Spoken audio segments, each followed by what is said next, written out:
Dari Ezo. Hai, Assalamualaikum. Saya dari Ezo Kitty. Saya ingin berkongsi satu info tentang makanan kucing.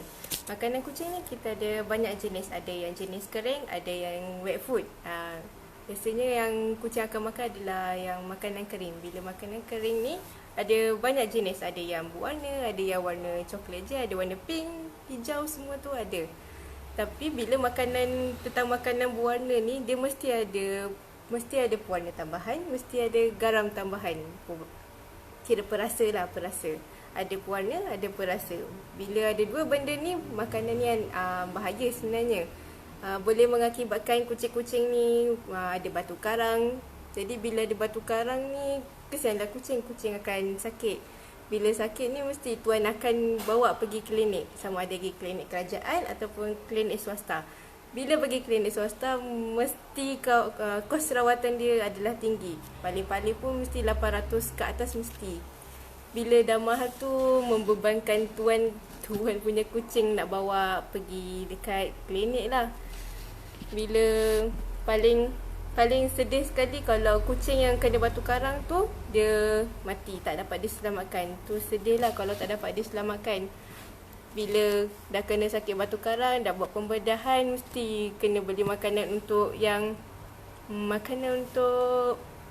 rawatan yang ada kucing batu karang ni. Makanannya mahal, boleh tahan lah juga. Jadi kalau tuan-tuan kucing ni mesti kena tengok makanan ni, dia mesti tak ada pewarna tambahan. Lepas tu bila tak ada pewarna tambahan, dia mesti berkualiti.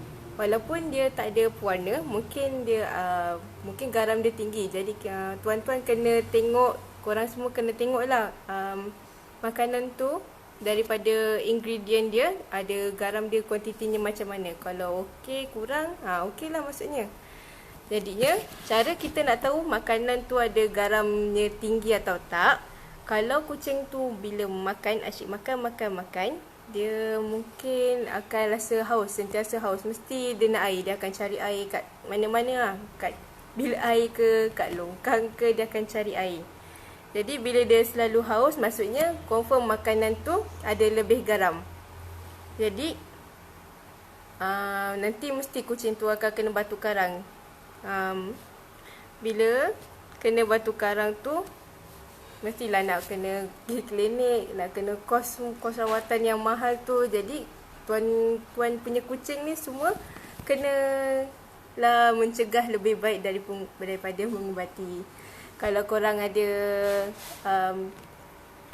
ada pengalaman kucing-kucing yang kena batu karang ni, korang share lah, komen kat bawah ni. Komen kat bawah tu, share sikit tentang pengalaman korang, penjagaan kucing macam mana, apa sakit diorang semua tu. Jadi sekian saja daripada Ezo Kitty. Sekian, terima kasih. Assalamualaikum.